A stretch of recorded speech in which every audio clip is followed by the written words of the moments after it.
Okay, now that we're done with all the scrolling beat-em-ups, let's go back to the Cowabunga Collection, because while the scrolling beat-em-ups are the most commonly well-known games from this era, there are other games to talk about.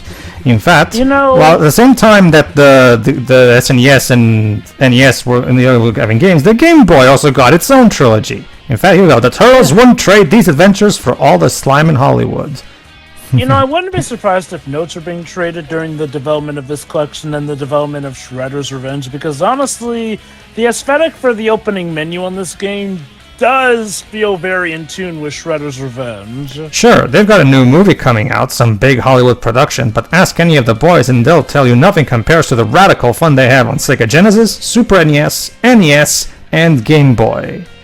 Hint, hint, watch the movie, buy all the games! Yes. Buy our toys! Well, yeah, that's basically 80s Turtles in a nutshell. So, seriously, if you actually go watch the 80s cartoon, practically every episode tried to promote some kind of new toy. So it honestly really is amazing, though, that all it took was one little 80s show, a prominent toy line, and bam! Turtles were everywhere for... Konami just took your favorite shows off TV. What? So Konami, they were the why? Konami were the ones that cancelled Doctor Who? No!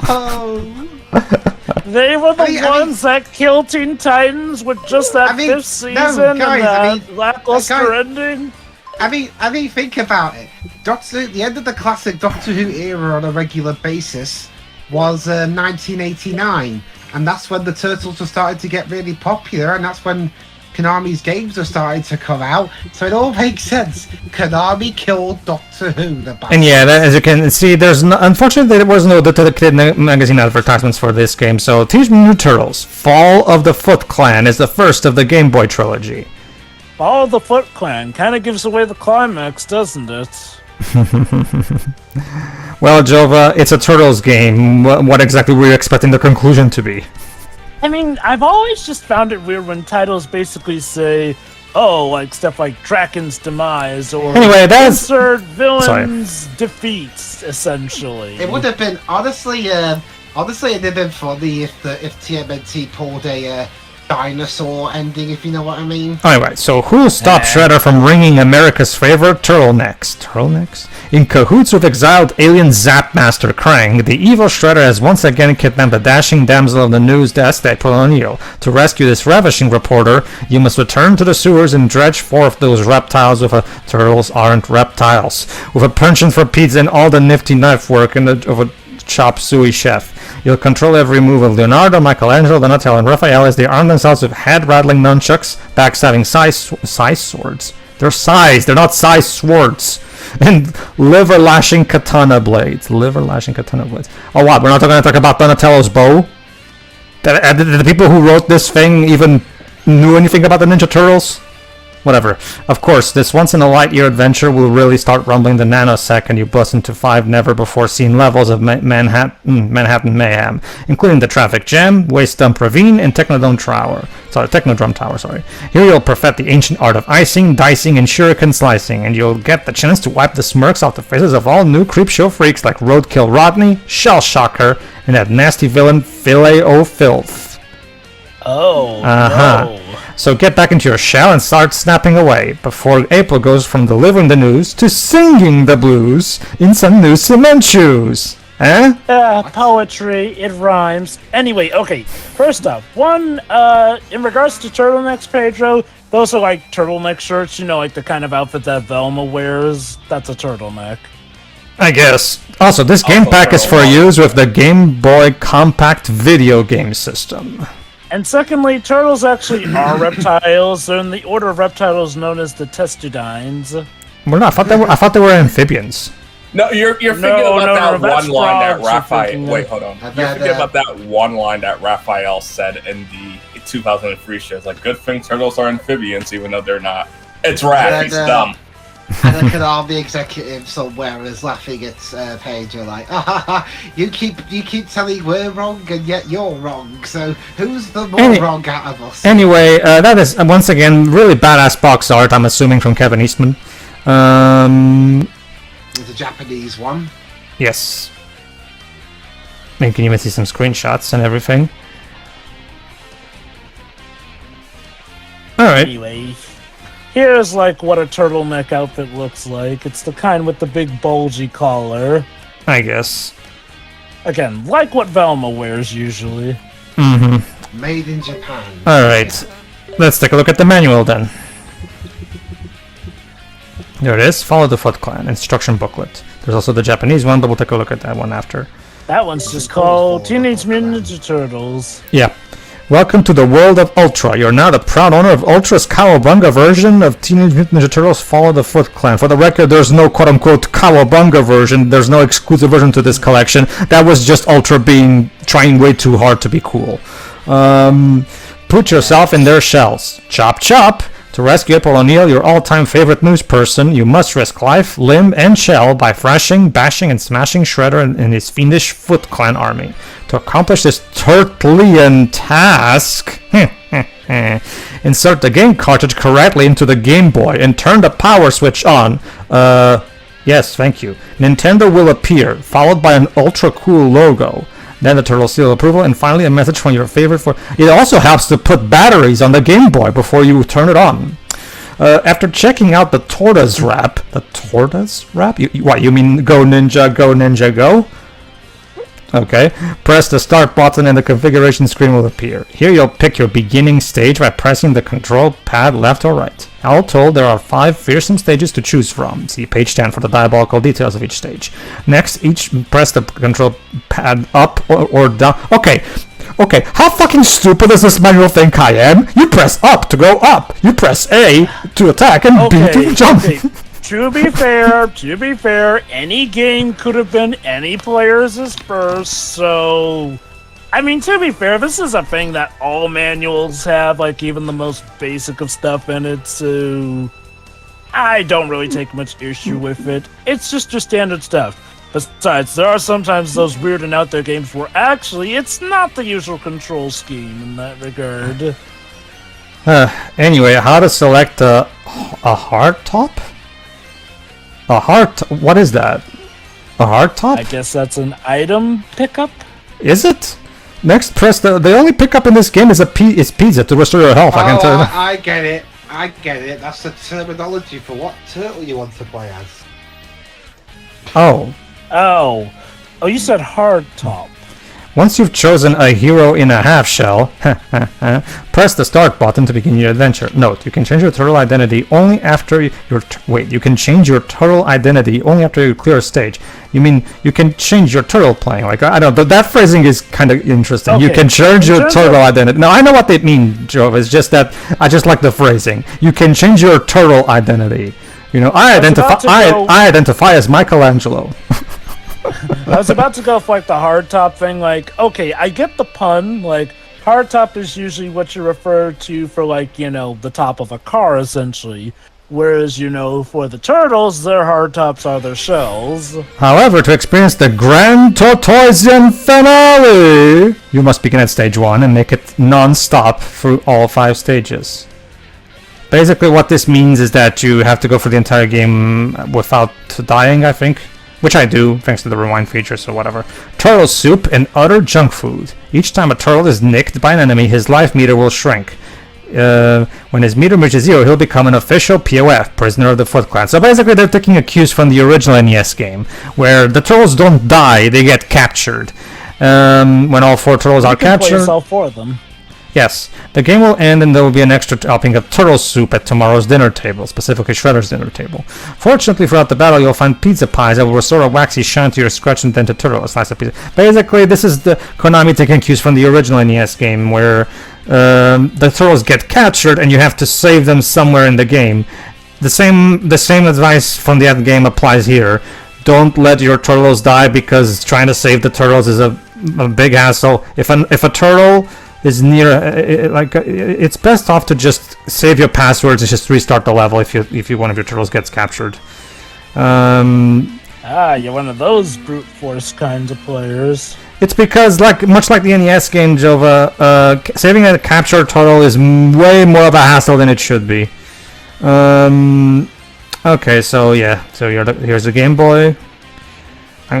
Alright, so the good and the beautiful. Leonardo is the acknowledged leader of the Team DMNT, a regular two-shade turtle.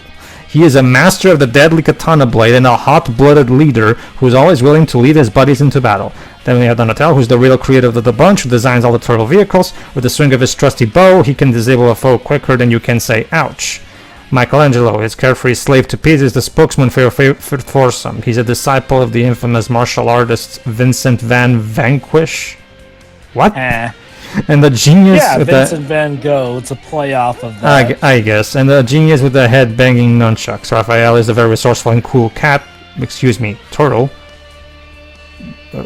Is it I don't know, like, it's funny because we said cat instead of turtle, I guess. Well, cool cat, that's a term that people use, before that movie you're probably thinking of. Cool cat was a term for, oh, you're cool cat. Really? And as for the touche thing, that's a term used in sword duels, so I that's get probably that. why they use that with Leonardo. I guess. Alright, so basically, some of the same pictures. I will say this, though. The person who made this menu is horny for April with how much they refer to her as ravishing, beauteous. I mean, don't get me wrong. Yeah, she's a 10 and all, but seriously, dude, you don't need to overplay it. I think you mean Konami USA, because all the stuff that we're reading from the manuals and shit, that was stuff Konami made back in the day. That wasn't made by... Not for nothing, Konami USA. I don't think people can jack off to pixels in this game. Anyway, much like the Aladdin and Lion King collection that Digital Eclipse also made, you can choose to play the Game Boy games in color mode or in the original black and white mode.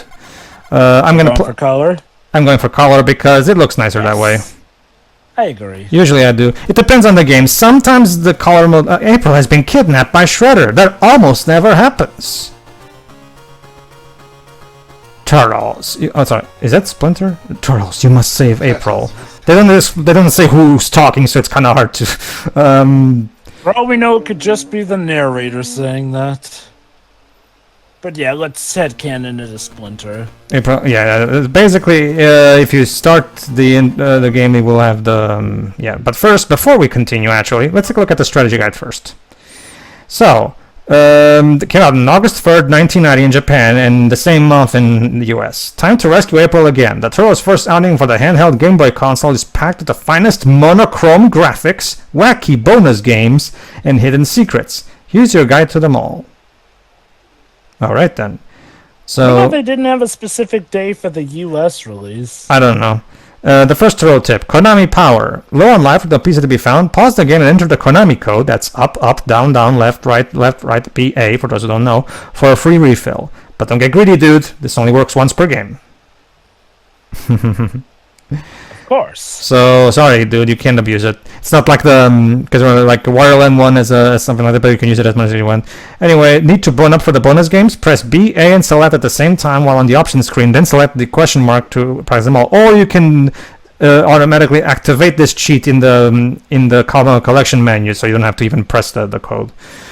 It's the SWAT team. It's always annoying when the boss fires projectiles, but in this game, you can SWAT any of them back at them. So that's pretty cool. So bonus hunting. The game is full of delicious hidden bonus areas. Find these hidden spots and you can play a life restoring minigame. We'll take a look at those later. In fact, the game is not going to explain all this. So the first one, destroy the second oil drum, then walk into the space it was in. Walk the way under this overhanging pipe. Then you have the 2-1. The second time you see a moving ceiling pillar, jump into the corner on its left side. On 4-2, well, the basic point is the minigames are kind of very simplistic, as you can see. Basically, these are the various places where you can find the minigames. So if you want to get those minigames, however, I'm not going to do that. I'm just going to use the level select to get to the bonus games because that's easier. So we'll do that. Alright, Dej, do you have any kind of experience with the Game Boy games? Just the second one. Okay. And that's only because that was a family game and one of the few video games that my mom can actually play competently. Well, I will tell you this. I do I do prefer the way the turtles look in this game compared to the second one, because the turtles in the second game look a bit too cartoony for my tastes. And yes, I get that we're talking about the 80s turtles, but like compared to how they look in this game, it feels like a downgrade to me. I get you. Also, Pedro, you're gonna get angry at me for saying this, but I recently went back to play Turtles in Time. Mm-hmm. I'm afraid the game doesn't hold up as well as I remembered it. Well, which version did you play? SNES. Well, if you played the okay, did you play it on the Cowabunga Collection? No. Oh, okay. Just put it up there. All right. Well, the Cowabunga when you play it on the Cowabunga Collection, it becomes a lot easier thanks to the rewind feature. Well, okay, I will argue that Turtles in Time is still a good game, especially the arcade version. I mean, yeah, obviously being an early '90s arcade game, obviously it's going to have that thing where the difficulty is stacked against you just to make sure you spend more quarters. That's just like a convention of the genre that's just unavoidable. But yeah, so TMNT Follow the Foot Clan is a side-scrolling platformer where you just go around and beat the crap out of the foot soldiers, and that's basically it. Being a Game Boy game, and this is an early Game Boy game, and you can tell because not only is it full of sprite flickering, and no, before you ask, no, this was a thing even in original hardware. The gameplay is super, and I do mean super simplistic, as you can see. You just walk from left to right, and you just hit the enemies as they come. That's it. I gotta say, yeah, I do admire how happy he looks while he carries out his work. He's got a smile plastered on his face. Like he's really taking his job with pride. I mean, Raph likes to fight people, so yeah, I get to do this. Nice. All right, back to the sewers. He takes things in stride a lot. Indeed. One thing that I really like is that they actually made the TMNT cartoon theme the main theme of this game, which is more than we can say for most of the other Konami games, actually. So it's interesting because they borrowed to get the rights for that theme for these games, but not the arcade ones. Okay, except for the first arcade game, I guess. Aren't the arcade ones trying to be more akin to the movies, and maybe that's why? Peter Laird had a hate boner for the 80s. Not really. I mean, Turtles in Time is still based on the 80s interpretation. I mean, the Turtles in Time's intro was the 80s show. Yeah, it was the Turtle Power song. Where was I? The weirder part is that games like Tournament Fighters, Turtles in Time, Hyperstone Heist, those games didn't have the TMNT theme. This one does, though. So I guess that's cool. And yeah, it's a good remix, so I'm not gonna complain. That being said, yeah, that's basically it. If you were like me and you played a lot of Game Boy games back in the day, you'll realize that now it's my turn to say it, Dej. A lot of these OG Game Boy platformers don't hold up very well because they're super simplistic. Like they're like, look at this. There's not that much going on in this game, as you can see. You're just walking forward, beating enemies as they come, and that's literally it. This is due to the technical limitations of the Game Boy as well. Well, handheld systems in general. Well, I will argue Super Mario Land has a lot more going on than this game, though. I feel like Super Mario Land... Okay, I feel like Super Mario Land arguably has it has less than the console Mario games going on it, but it definitely feels like more is going on in it. I think because that one makes more use of the screen as a whole. Whereas what this game does is, like, well, in order to make the characters pop, they have a lot of the background be this blank white thing so that you can mainly focus on the character action that's going on down there. This is probably due to the differences in how the games function, whereas Mario is a much quicker paced platformer where, the idea is to rush through or, just make it through overall. This one definitely has more of an emphasis on combat, so I guess they probably didn't want to risk overwhelming the player as much given the different character actions. That's just my overall take on things. Also, there's sorry. And why the Mario Land stuff can put more stuff in while making it feel like more stuff's going on. Also, that's the thing. When it comes to Raph doing this, I'm more picturing him like he's kind of like some call me Johnny's interpretation of Tales from Tales Adventure. Like he's just walking around, mercilessly killing all the foot soldiers with a soulless smile on his face, and that's it.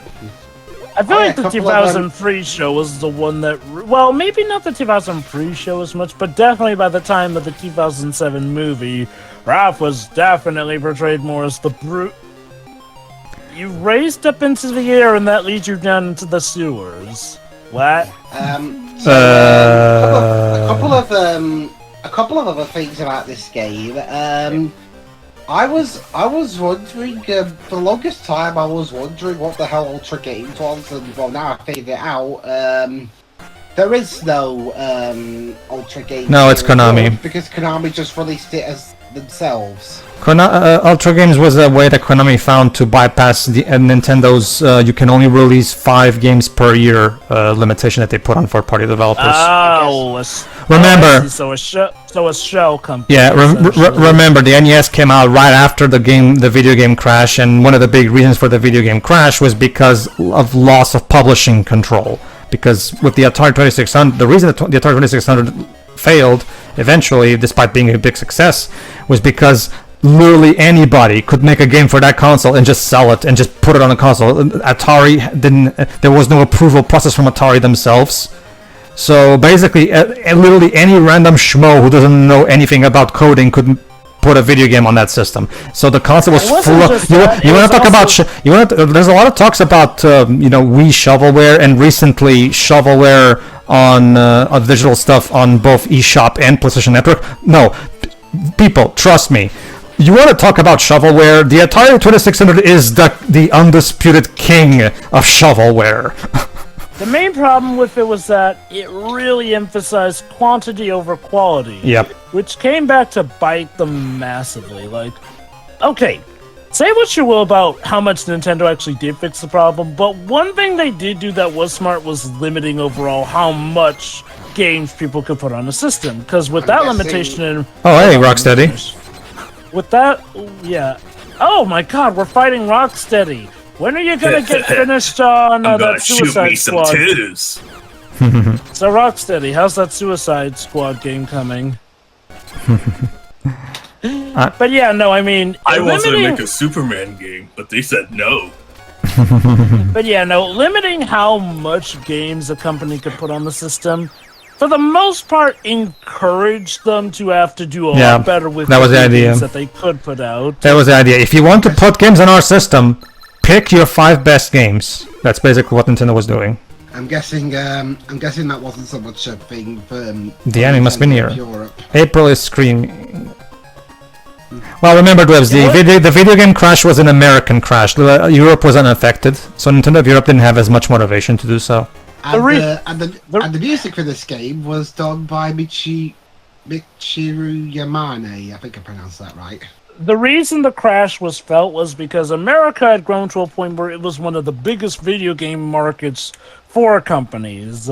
So even though the crash didn't necessarily occur everywhere, it occurring in such a big part of the pie was definitely cause for concern for gaming companies. Hence why Nintendo stepped in on that. By saying it's a toy. Actually, it's not. We tricked you as a video game. So have fun with it, kids. It also has to do. It also has to do with the fact that, remember, like, so yeah, it's like I said. You want to talk about shovel? Yeah, there's still shovelware problems. Like people have talked about the recently released Last Hope on Switch, as well as various shovelware stuff that's on PlayStation Network as well.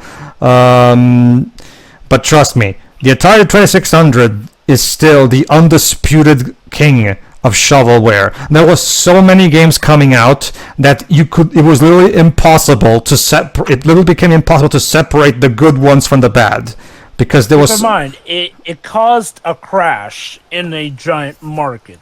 Yeah. So while shovelware is still a problem, trust me, guys, we're past the biggest the peak of the shovelware problem. Trust me, it will never get that bad again. So Right. see you for the next part. Yeah.